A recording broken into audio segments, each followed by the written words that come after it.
What is good, people? What is good? Welcome back to the channel. KG is back. It is time for a live transfer talk episode. We have confirmed transfer news. Gabriel Gudmundsson is in the building, people, and we're going to speak about that. We're going to speak about his comments as well. Nice interview as well on LUTV. So if you haven't seen it, go watch it. Seems like a very good chap. And yeah, we finally got that left back in the building, and out and out left back. Seems like it's been forever, but this will be one. Will there be another? That's the question, people. Jack saying here, love him already. Just watched the interview. Yeah, man, he sounds really good. I actually forgot his dad used to play for Blackburn. I forgot about that. So yeah, there we are. We're going to talk keepers in this one as well, Sam. We got a few things to discuss in this one in terms of this. And I've also got a question for you guys. I got a question that I'm going to throw up in the poll very soon, because I'm going to give an outlay of what our team looks like right now. And I need people to, we'll get into it in a bit. We'll get into it a bit when a few people come into the building. Oh, I saw you. Oh, goodbye. Hello. Chris in the house. What's going on, Chris, man? About time. We take forever to make signings. Yeah, we do take a long time, don't we? We're taking a while with these deals. And, you know, whatever it is, negotiations. I mean, we do have to compare with some things. But the way other clubs are going about their business, it seems to be that they're linked with a player one day and maybe 2 days at best, 3 days. They've got them in the building. So obviously complicated signings all the time. Players are always weighing up to see where their best option is. Club want to get the best deal possible. Completely understand that. But yeah, it seems that we are picking up a bit of pace though, right? We're picking up a little bit of pace post the 7th of July. Hisham in the house saying here, the first left back we signed since Junior Firpo. We'll speak about that in a bit. What's going on with you, man? What's going on? Matthew saying 30 minutes early. Yeah, you have to set it for a certain time for people to get notifications. But when you set one live, hit the notifications and you'll know where it's there. You know what I mean? We go when we go, people. We go when we go. So let's have a look here. What was this here? Carl here saying, what a signing. Okay, welcome to the best football club in the world. Nice one, Kate. Carl, my name, Kagey. It's simple. It's on the channel. We do this all the time in the comments as well, Carl. It's Kagey. It's not hard. It's not hard. What's going on, Mark, man? Hope everyone's good. Hope everyone's good, man, this afternoon. Let's go. Let's go. So our official channels did put this out on the teaser earlier today. And I think it was pretty obvious that this was like a soft launch of the signing in terms of Gabriel Gudmundsson arriving. You know, there's Joe Road on there looking as manly as ever. Big rock at the back. Big rock at the back. And then there's Gabriel Gudmundsson right here. It was pretty obvious that he was here. And there was a report earlier from Sky Sports saying that he'd already passed his medical. So we knew it was imminent that he was going to be signing. And with that, it has been officially announced. I'm not going to go into the official signing thing, because that's always just your general thing of where the player's been, etc., etc. But this was Gabriel Gudmundsson in terms of his comments, some of his comments after he signed. He is arriving on a 4-year contract, people, for people that like that kind of stuff. Oh, that looks kind of small for, let me try and make it a little bigger for people that are probably watching on the phone. But yeah, he's the 4th arrival of the summer, announcing Gabriel Gudmundsson on a 4-year deal from League Earn side Lille. The Sweden international primarily plays on the left-hand side of defense, but his versatility offers up multiple options to Danny Farke's side as they prepare for a Premier League return. He says, it feels very good. It's been a dream for me to come to the Premier League and to sign for Leeds to be a part of that. It feels amazing. I think I was growing up watching the Premier League, and obviously my father played there as well, so it's a bit of a connection there already. It's an amazing league, a big competitive league, strongest league in the world, I think, in my opinion. My friends and family told me that the fan base is huge, and I obviously know that, and the stadium here is unbelievable as well, with the fans shouting. I'm up for all the challenges. I really look forward to playing here in front of all the fans and with teammates and get to know everyone. I want to help the team with my qualities. That's what I think I came here to do. So with the experience I gained in the last years, I hope to help the team with that. And he also did mention about his I think his girlfriend being on holiday just after the interest in him was announced, and her seeing a load of Leeds shirts, and he said maybe that was a sign as well. So listen, the signing is solid enough. in terms of going forward. I do have a few reservations about him defensively at times, and Lille are a team that are always on the front foot. So he's going to have to probably defend a little bit more than he was at Lille. But all in all, in terms of an experienced international, that is a good signing in terms of getting one left back in.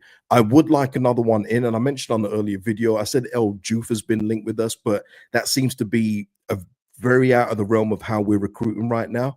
But if we're going for, say, Alex Moreno to go with him, I think that's a really good, solid left-hand side. I think it gives us various options for various games, where the game state against, say, a Man City will probably require more of an Alex Moreno. Maybe a home game against Everton will require a Gudmundsson. And I think it's good that we get to mix that up. We'll get into a little bit of an update in terms of a left back, though, who could be there. Well, maybe not. But let me just get into it here. But let me get your thoughts first, as my things have reset a whole bunch of stuff. What are people saying in the comments? Let me get into the comment section. What's going on? Jack here. I don't watch the interviews. Did he get a full house on the bingo card? Not quite.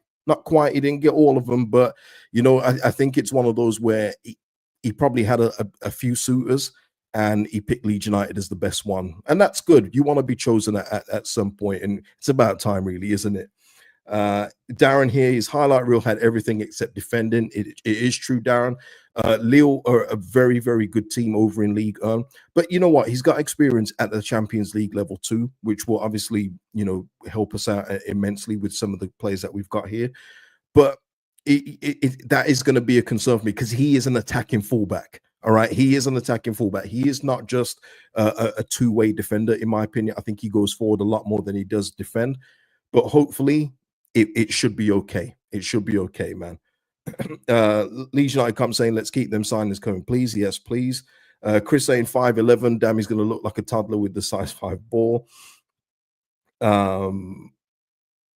Yeah, and this is it as well. Only spent 30 million. So much saving big money for forwards. I'm guessing we will see, man, because that's got to be it. I've mentioned on a couple of videos ago about getting Mitrović in or someone like that.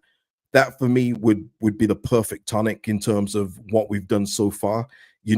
I think with the signings that we're making, and we'll speak about Longstaff in a moment, I think we are just trying to be a real handful to play against. And let me just say, I'm on board with this. Wholeheartedly, I'm on board with it, because we don't have the coach to coach ballers to play us out of this. So if we're going to grind our way in this division this year, let's grind our way to victories instead of losing very heavily or grinding losses.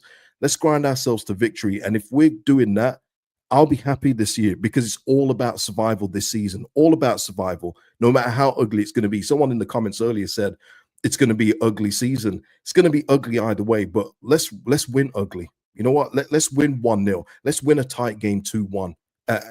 Without it going out of hand and us being on the wrong end of 3-0, 4-0 week after week until we're just relegated with however many points. So with the way that we are, the kind of players we've been linked with, I'm assuming that we're going to be kind of like a low block with the threat of the counter with like Lonto, Ramazani, Dan James.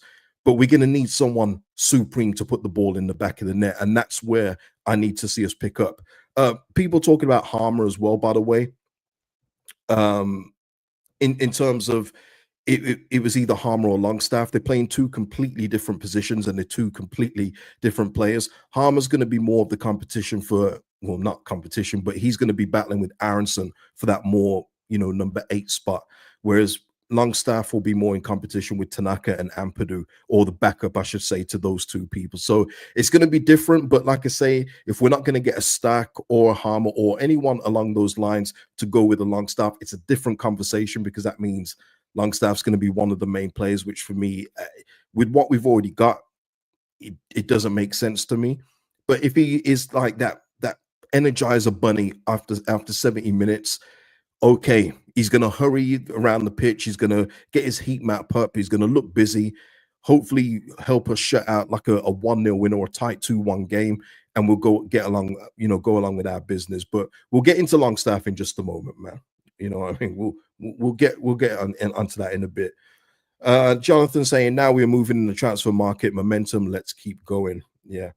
Sam here saying, be nice to get the Fulham striker, but I couldn't spell his name. Rodrigo Muniz. Yeah, 40 million with a year left on his deal is very high. And especially if they're going for a Roka there, which it seems that they're trying to. I think what Fulham are doing, I think they're going to get in another striker, and then Rodrigo will be made available. Now he should be high on the list because I do think he's got a lot of attributes I like in terms of how he was playing in the limited time he got at Fulham last season. He looked very, very good, but he was just playing second fiddle to Raul Jimenez.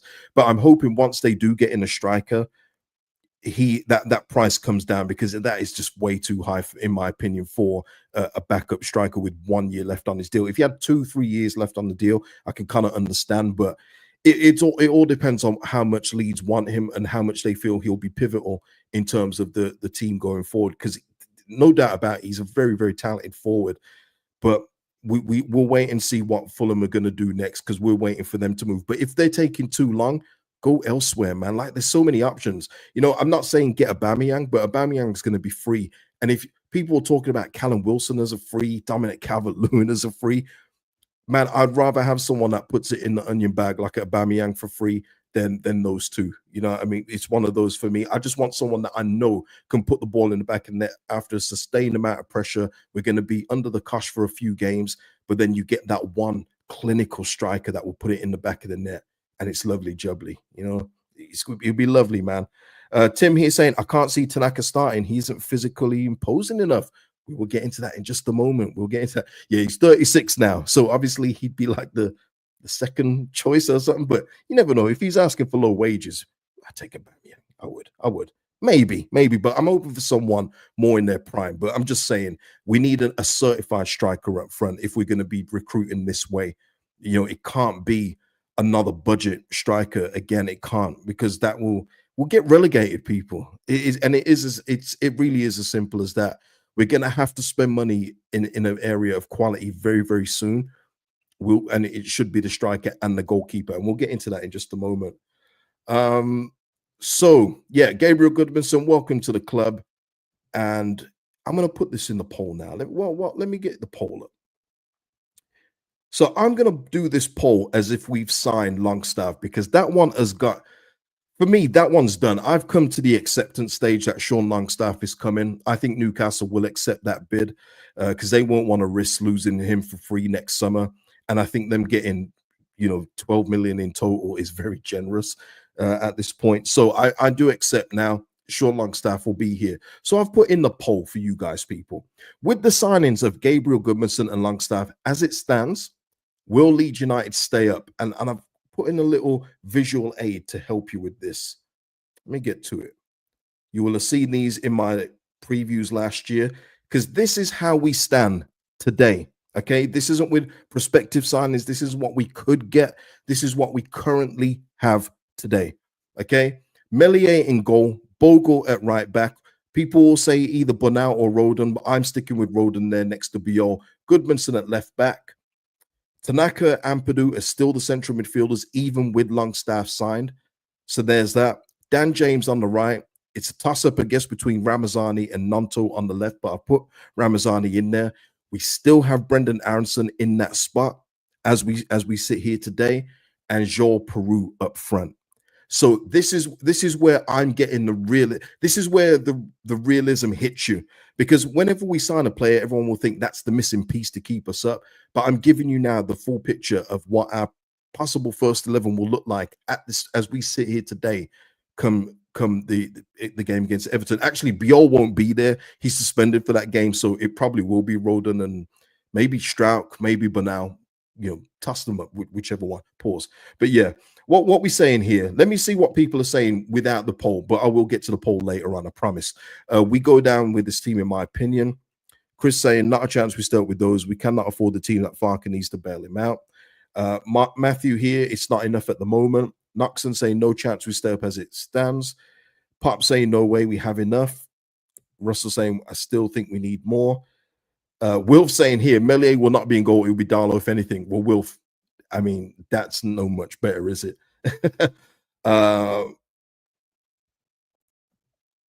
No, I would not take Callum Wilson. Listen, if he didn't have the injury issues he had, I would absolutely take him. But we've literally got Mecha for that role. We are just bound to sign injury-prone players. It seems to be in the Leeds United agreement that we get someone with injury history, checkered injury history. We've already got one. Imagine we get Metcher and Callum Wilson, man. There'll be and just imagine, Bamford stays here. We'd have to open up an extra room, people. James on plays. Put Pascal at keeper. Tremendous. Okay, Deepak saying, I voted yes because I'm an optimist, but by no means am I convinced we need more. Well, I'm asking you to be realistic here. I'm asking you to weigh up what is in the Premier League right now and weigh up what we've got. Are we getting this team above that dotted line at the moment? And that's what I'll leave it. I'll leave it in the chat and we'll come back to that a bit later. Because some more news, which I don't know how people are going to take this. But Joe Donahue reported this earlier that Sam Byram is close to extending his stay at Leeds United for a third season.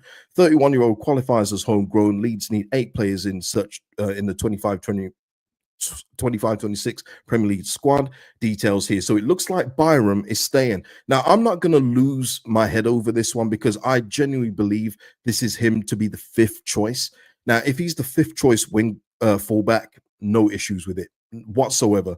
No issues. And I expect him, I've said it many times and I'll say it again, I expect him to have a stat line at the end of this Premier League season, 2 substitute appearances. That's it.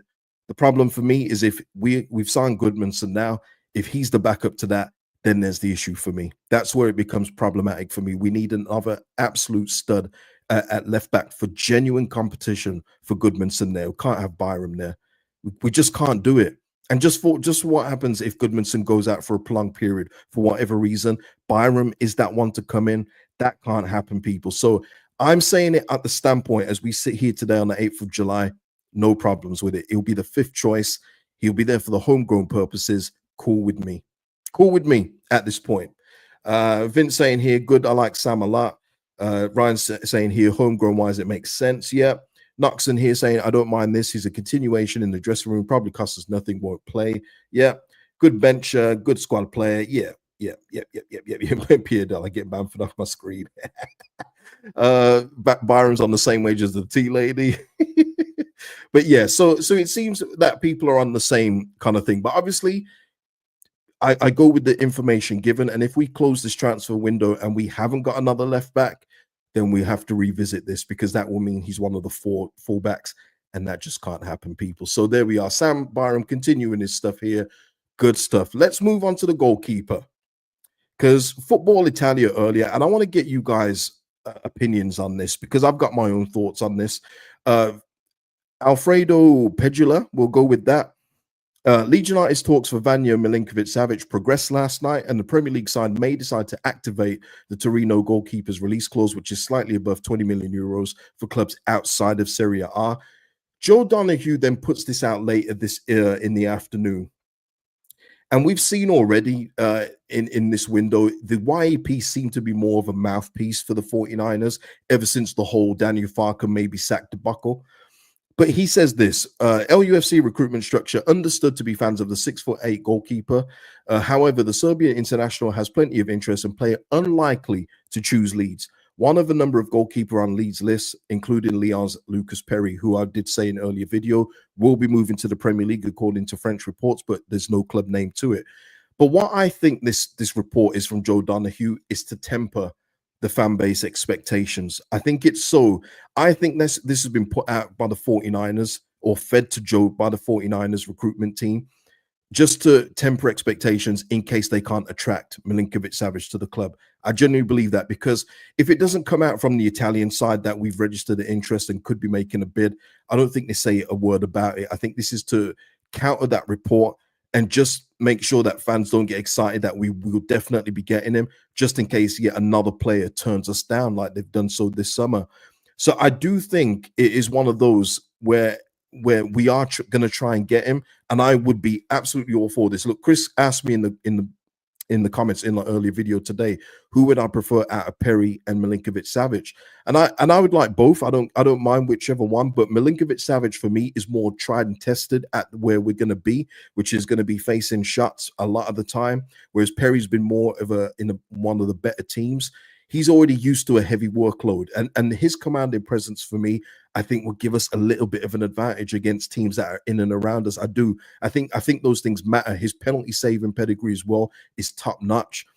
And I just think it would be a really, really good signing. And this is where, if you're going to spend 20 million euros, I'm all for it. I don't think you can scrimp and save on the quality aspect in goal or up front. So those are the two places for me that are non-negotiable.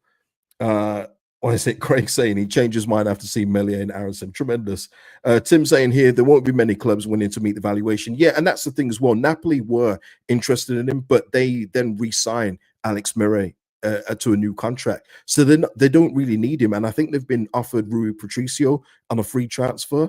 So I don't understand if that Napoli link is still active. I think that one is actually dead now. I do think that we're probably the front runners, but it's a case of, can we convince him? And I think now, if we do convince him, we'll probably get Joe Donahue coming out again saying, Leeds United convinced goalkeeper to, I think it is just PR, man. I do. VS here saying his period alone would terrorize opposition strikers. But listen, I'm all for this one, man. I'm all, yeah, exactly, Jed, as well. His penalty saving ability alone is worth pushing hard, yeah. And we're going to need that. We're going to absolutely need it. He's too tall for our tunnel. Yeah, he's gonna have to duck down. But this again is a signing that makes a difference. We're gonna need to save points, and he absolutely does that. He's done it through his career, and that's what makes me lean towards him a little bit more. Jack saying here, it seems like we're not great at convincing top targets. Yeah, yeah. I mean, I've mentioned that before on the video. It seems that we're taking a lot of convincing to come to, whereas other teams around us are not having too much trouble, and there'll be reasons for that. But look, you can only get who you can attract. And if players aren't willing to come to the project as it stands right now, you then have to pivot and move in a different direction. But listen, we've obviously had a little bit of encouragement to inquire about him and then possibly make the bid. So let's go and see what we can do and try and convince this guy to come to the football club. I know it doesn't look great if a Lecce striker doesn't come and then a Torino goalkeeper doesn't come. For me, it's very different from when we came up with Bielsa and we were managing to prize Rodrigo from Valencia, a budding Rafinha from Rennes, Champions League Rennes at the time. But it is different. It is a little bit different now, isn't it? So, yeah, we'll wait and see in regards to that. But yeah, Milinković-Savić, I'm hoping that the Italian report is a little bit more accurate and that we will go in for him. Someone else in goal. Oh, everything's reset. Let me get back in here. Okay, Keith Downey. I mean, I've kind of closed off this link for myself in terms of Nick Pope. But again, this is another one where, does Nick Pope come if the situation's different at this football club? Maybe. But Keith Downey, yet again, reiterating Nick Pope's current situation. Leeds have shown interest in Nick Pope, but the goalkeeper wants to stay at Newcastle. With Newcastle in talks with Burnley over James Trafford, there's questions over Pope's future at the football club. But Newcastle want him to stay, and so does the 33-year-old Nick Pope himself, with Champions League football on the horizon. So, yeah, it looks like, again, I kind of closed this one off weeks ago. If you watch the videos, I said I think we probably have to put this one on the back burner. So, yeah, it doesn't look like Nick Pope is going to be one that's coming along. Yeah, Vega, this is a good one here. Solid squad players at sensible rate so far, but zero top end talent though. Yeah, I do think with the way that we're recruiting, it's going to be a whole team collective effort in order to get us to survive. Because at the moment, there is no.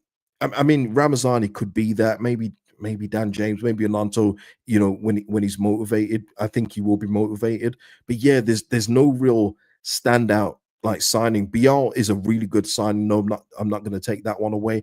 But others, it's like it's all things to fit in a puzzle in order to make us just really solid to beat. And if that's going to be the case for the first year, let's do it. Let's do it, and let's just hope it works. All right, let's just hope it works. Speaking of top end talent, someone that we've been linked with, but it's gone very quiet. And I'm afraid it may go even more quiet because Marseille have made an opening bid for fine-old winger Igor Paixão. So, and that's for around 28 million euros. I think there's add-ons in there. I don't know if that's going to be accepted, but Marseille have made the first move in order, and he's one of their top priorities. And this was somebody who, again, difference maker. You put him in that lineup. I put in earlier today. That's like your Rafinha in the side that will give you the difference while everyone's trying to, keep the ball out of the net. He can carry it forward and make an absolute difference. But it looks like Marseille are leading the race at this point in time. So there's the latest update in terms of Paixão. It's a shame. It's a shame. I hope we're not completely out this race for him. I hope that a big part of the budget is to a player like this. But that is the latest update with Marseille. Gavin here saying our outgoings are very slow. Our plum is still here, hot and cold, Jack. Yeah, still no word on anything to do with Harrison, Melier, or who's the other one? Bamford. Yeah, and it's one of those things for me. I've already said it. Look, we're in. They've started preseason training. These things should have been sorted a while ago. They should have been sorted a while ago. If you can't get a bid for Bamford, there should have been conversations to terminate the contract mutually. There's only a year left on the deal. Now, some people would say that doesn't make sense. It'd probably be too expensive. I just think it's a waste of a roster space. It's a waste of a place in the team, and you're hampering other players from playing. As soon as it goes wrong for Peru, if Peru don't score in 3 games, Metra's injured, people will be calling for Bamford, and we've got to get out of this cycle, people. This Stockholm syndrome isn't doing anyone any favors. So I'm still hoping that there's going to be scope for movement out, because that is going to be required as well as bringing players in. But we shall see, man. We shall see. I see what people are saying now. Who is it that keeps saying I say we shall see? Like, maybe I do actually. Hyru here saying I'm still waiting on news about more outgoings. Okay, just touch on that. Yeah, Bamford, Gelhardt, Harrison, Greenwood, Gabe, JB, and Melier. And Chris here saying, as it stands now, all I hear is Vince McMahon's music. However, add Paixão, Muniz, or Tolu, one of those keepers, and Harmer, and we stay up post Farke. Yeah, and Harmer, that's another thing as well. Even with Longstaff coming in, that shouldn't impact like another one in terms of stat, because I do think that maybe that leaves Gruev to leave. I don't think Gruev stays in with all those options in that defensive midfield kind of role.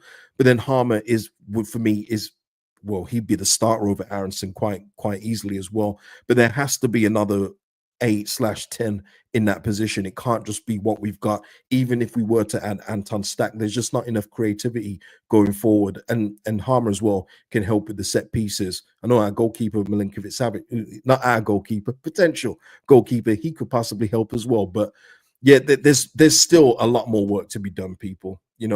Just going by. Okay, let me just get this out. Just going by this, there's still a lot of work to be done. Absolutely a lot of work to be done.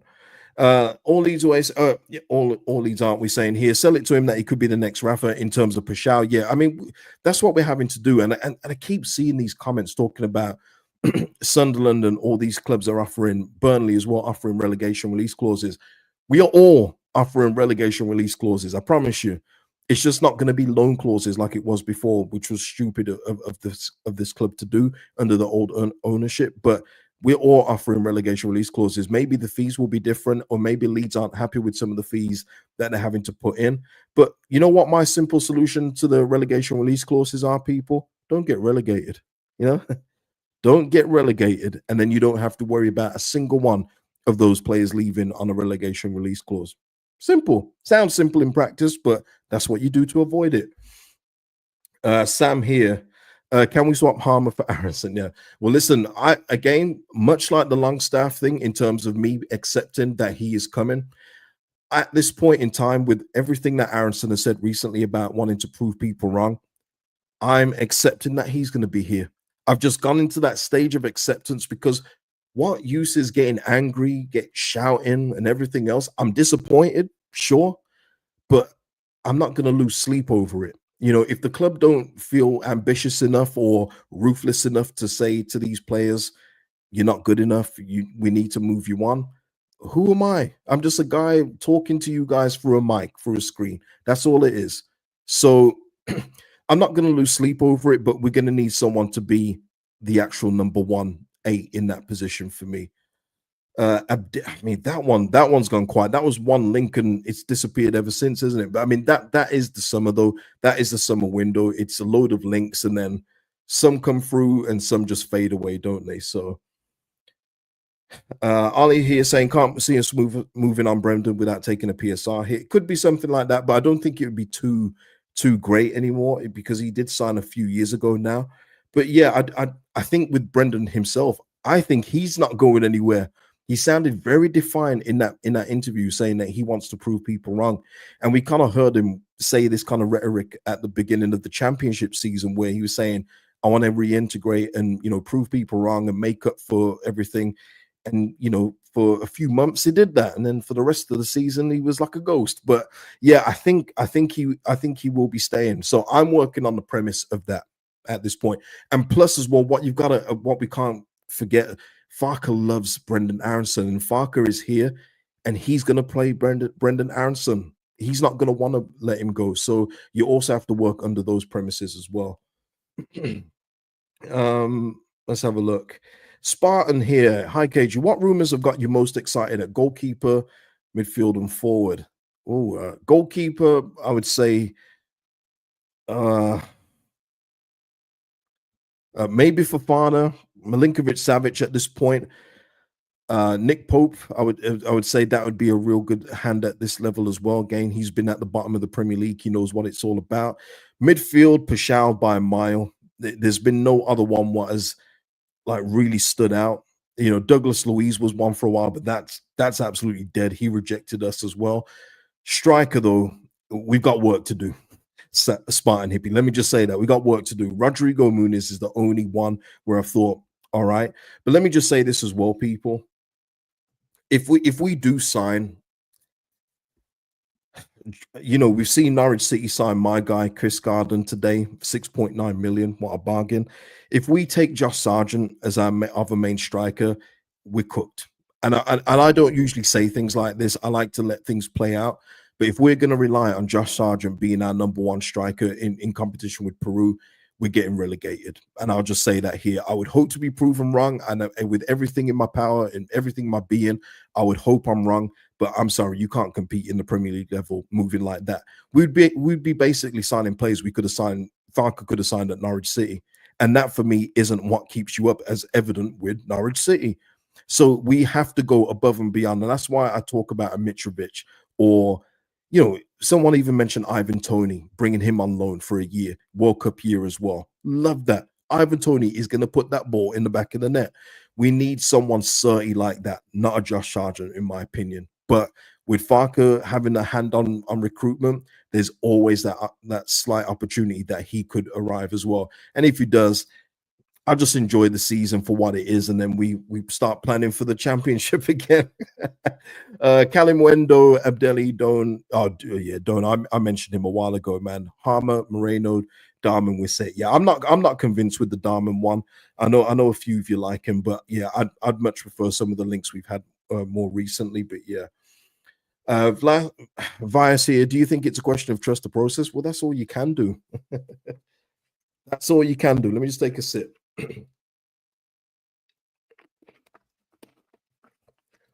It's like with Longstaff. And I go on to this conversation about Longstaff, and we can speak about him here. Mr. P with a super chat, though. Thank you, Mr. P. Time for a striker, 49ers along with it. Time for a striker, 49ers along with 2 signings or more of quality players. Mr. P, the punctuation in this one is awful, but I appreciate the super chat. But I think you're just saying time for a striker, right? I agree. But with the Longstaff one, the thing that people keep saying to me, and this keeps on coming up with Longstaff. Let me what else shall I put it on? Shall I look for a Sean Longstaff picture? Let's have a look here. Let me see what we got here. What we got. Here we are, Sean Longstaff, because I do think he's coming, people. I do think he's coming. What people keep saying to me, and I've been consistent with this, is it's the same things. It's all ancillary stuff with Sean Longstaff. He's a great professional, never injured, seems to be good, runs for days, Energizer Bunny, heat map merchant. That's it. Okay. And there's probably other stuff I'm missing out there. But what no one can ever tell me is what he does with the ball. And I've seen him play, so I don't need you to tell me. It's a rhetorical question. I've seen him play. He doesn't do anything with the ball. But what I'm doing in this instance is just going with what the club are seemingly looking like they're trying to build, which is a very, very difficult team to beat. Can he help in that way? Maybe so. But would he be my first choice? No. Yep, there we go, Jack. There's another one. He leaves it all on the pitch. Bring up, you know what I'm saying here. All the passion merchant stuff. But he's got no tech. And that's what I don't like. When we eventually sign a player, people always try and give him additional stuff. You can't do that. You can't gaslight me either. I've seen him play. He doesn't have a good long range pass. He's not even good at basic pass. He's a crab. He does the sideway passes or goes backwards. Okay, he's a very, very basic footballer. And what I would say as well, in addition to this, is if he was available for just 12 million, why is no one else in the Premier League taking this opportunity to get him as well? Are we really his outright number one choice after leaving Newcastle after 20 years? Are we saying that if Brighton had a spot, Brentford have lost Norgard in there? Brentford didn't see an opportunity to bring in Longstaff to their setup to replace Norgard? No. You know, there's teams that are above us that if he was as good as people keep on trying to make out he is, they would be in the conversation. But it seems that we've got a free run at him. And I did say as well, when Everton re-signed Gay to a new deal at their club, I said that will be it then. They're probably going to be out of the Longstaff running, and that seemed to be the case. It seems we've got a free run at him. It's just not somebody that I would personally sign. I wouldn't, but I'm not going to sit here and cry about it or fight it. I just don't want people to be overly disappointed when they see what he's playing like. Or the other thing that goes the other way, especially with this fan base, is that he runs around a lot, looks busy, and people say, what a game from Longstaff. Meanwhile, there'll be people trying to take people on, probably fail maybe 3 out of 5 times, and they'll say he lost the ball every time, but Longstaff was there to run around. You know what I mean? That always happens with these kind of basic footballers. But I'm here. 12 million is what it is. As long as another one like Stack comes in, and as long as another one like Harmer or someone like that comes in, fine. Yeah, fine. Mike saying, I think he's an upgrade on Rothwell, assuming he's taking the spot. I think he's fine with Stack replacement for Gruev. Yeah. Michael here saying Longstaff is seen more as a squad player. Is seen more as a squad player as a backup. I don't get what that means. Yeah, he always gives 100%. There you go. There's another one. Ryan here saying, gonna try and be positive and say he can play a part in some way. Yeah, exactly. And listen, he did well. He did well for Newcastle in the formative years before they got really big. Maybe we can use him the same. Maybe he comes here and he helps us climb the table, and then in a couple of years we can discard of him, you know, to someone else that's coming up. Maybe that it can work out that way. But I'm not going to lose sleep over it. It is what it is at this stage. I can see the way that the club are trying to build this team out, and he probably fits in that kind of mold of just being that energizer bunny that will come in on like 70, 75 minutes when we're up 1-0, 2-1 tight game, and he'll come on the pitch to try and see it out. It's probably just one of those. Riley Sinclair saying he's an upgrade on Gruev. Think he's a good signing for 10 million. Sensible. Okay. Ryan here saying trying to be too techie gets you relegated. You need experience and legs to even have a sniff. Yeah, that was the other thing as well. Experience, Premier League experience. On that same note, if we're going to be that very basic, Jack Harrison has played in the Premier League for the past however many years. Do people still want him to stick around? You know, it's all well and good saying Premier League experience, but what is the experience? You know what I mean? And it's one of those where last season he wasn't getting much of a sniff. His game time did get reduced significantly. But even so, in those moments, I saw a game, and I wish I could remember who it was, but he did not seize the opportunity where he got a start. He did not seize it. And he's got literally Isaac and Gordon, if it's not Gordon, Harvey Barnes around him. And not even one assist, not one? I don't know. But yeah. Rinda in the house. What's going on, man? Thanks for the super chat here. Great to catch a live one. I'm gutted about Longstaff, but I was gutted about Byram. Happy to be proven wrong, but 49ers must see something we don't. Yeah. Listen, if he performs above my expectations, I'm the first one to come on here and I'll say fair play, you know, really good signing. But I'm just going on what I've seen, and I can't do any more than that. Just because someone signs for Leeds United, I can't then just go, but yeah, for Leeds United, it's going to be completely different. I don't know. We shall see, though, won't we? As I like to say, apparently, we shall see. Let's have a look here. Oh, Ed in the chat. Go away, Ed. You guys have got issues, Ed. You guys have got some problems recruiting at this point, man. You might finish 15th again. Jack saying here, we're going to be useless with the ball next year.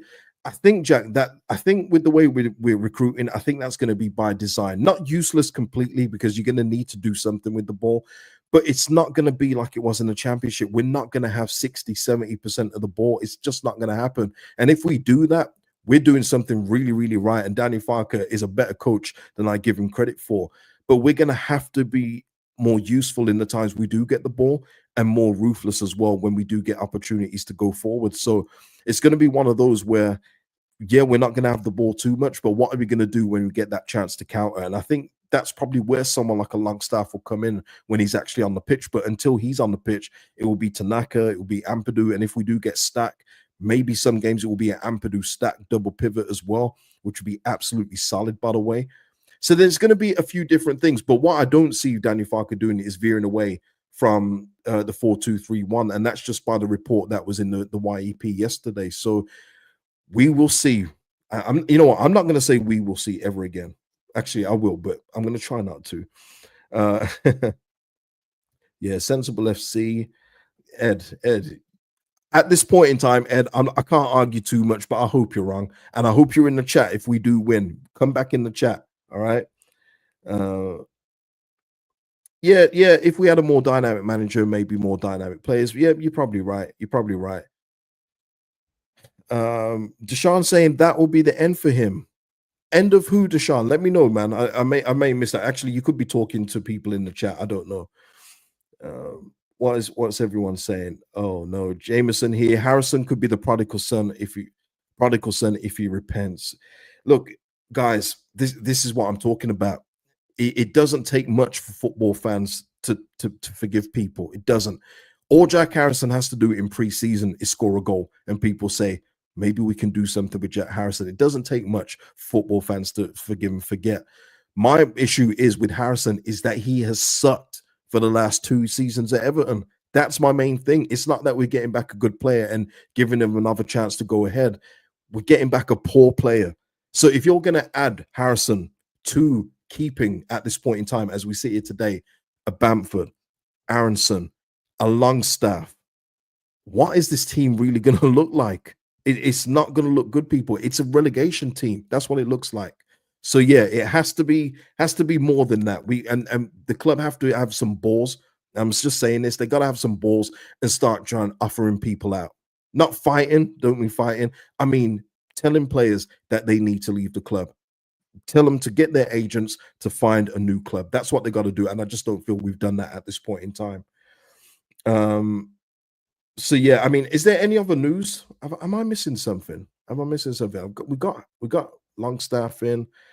I feel like I'm missing some news here. Okay, yeah, I am. And just keep commenting in the chat, and if anything relevant comes up, I'll flag it up on the screen. But yeah, and Leeds also announced this today that the planning application has been submitted to the Leeds City Council for the enhancement of Elland Road, and that's just for the 53,000 seater. It had something like a 98% approval from everyone that took part in the survey, and they're hoping to get a decision back. I think in what? It's either 13 days or 13 weeks. You know what? The detail, go with weeks or days, people. It don't matter. But they've submitted the planning application, so this thing has moved along even more than we've ever heard before. We've heard about planning developments for Elland Road for years, it seems, under various ownerships. Looks like the 49ers are the ones that have taken the baton furthest. Let's have a look here. What we saying here? What we saying? Yeah. I remember flagging up the pictures for the Elland Road development. It looks super, and the fact we're getting to stay at Elland Road is the best thing for me. The fact that we're getting to develop those stands and give it a new coat of paint, that's the best thing for me, man. Yeah, Deshaun, maybe build a Prem ready team first. Yeah, that's very true. Mark is saying Byram back up at right back. Can't happen, Mark. We gotta get another right back in. Got to get another one in. Where is he? And I've said this player before. I brought him up, maybe at the start of my transfer talk when I was putting out my wish list. Maikuma, Japanese right back. I'd love to get him in as competition. Two-way defender, solid defender, solid going back. Very, very athletic. Got, you know, energy for days. Teammate of Tanaka, international teammate of Tanaka. So you won't, you help him settle in. I'd love to go for him as competition for Bogle. That's what we're gonna need, people. We're gonna need people that give these players genuine competition, man. Let's have a look. Tanya in the house here saying we won't stay up with the team you put up. Goalie, another 8, and a proper striker still need as starters. Absolutely, absolutely. Well, have we got official confirmation that Byram signed? Let me just have a look while I'm live as we come to the end of the stream, I guess. No, still Gudmundsson. But yeah, I think he will be signing. Yeah, I think he will be signing, of course. Maitland-Niles. God, where is Maitland-Niles now, Hyru? I haven't heard of Maitland-Niles in ages, man. See, he was another one. You know, about like Longstaff. At one point, I remember when the media tried to hype him and his brother up. So funny when media try it. Like the great next hopes for England and stuff like that. Matty Longstaff scored 1 goal against Man United, and they didn't shut up about it for like 6 months. Every time he touched the ball, and Matty Longstaff, who scored that goal against Man United. But when at one point Longstaff was rumored to be going for like £50 million, which I'm sure Man United are very glad they didn't do. But Maitland-Niles at one point was wanted by Wolves for about 30 million or 20 million. Arsenal turned it down, and I think he went from near free in the end. I don't know where he is. Oh, is he at Lyon? Oh, okay. Hadn't seen him in a while, man. Hadn't seen him in a while, but yeah, crazy ass stuck forward. That's why sometimes you got to strike while the iron's hot, man. Got to strike while the iron's hot. John, we'll wait and see what happens, John. We'll wait and see. But yeah, I think that is it, people. I think that is done. Let me just see if there is anything from Fabrizio or anyone else like that before we end. As you know, things get announced every 10 minutes at this stage, so no, nothing new there. Joe Donahue, no, nothing there. Okay, yeah, so I think we're done, people. So there we are, people. That is the stream. We've gone through a lot in this stream. I didn't know it was going to go that long, but there was a few things to discuss. Oh, the poll. Right. Will Leeds United stay up with the signings of, in addition to Gabriel Gudmundsson and Longstaff? As it stands, 63% said we will stay up. 37% said we'll be relegated. So obviously there's a lot of people very, very hopeful. But yeah, we got a lot of, they're feeling the vibe of Gudmundsson, man. But listen, people, I hope you've enjoyed the stream. Please like it before you go. It's free to do. Thank you for all the super chatters as well today. If you want to donate via super thanks, that's in the comment section as well. It really helps out the channel. So people, I will see you in the next one, man. Hopefully we got some more news, especially on the goalkeeper front and the striker front. Let's see what happens next, people. Welcome to Leeds United, Gabriel Gudmundsson. Peace out, people.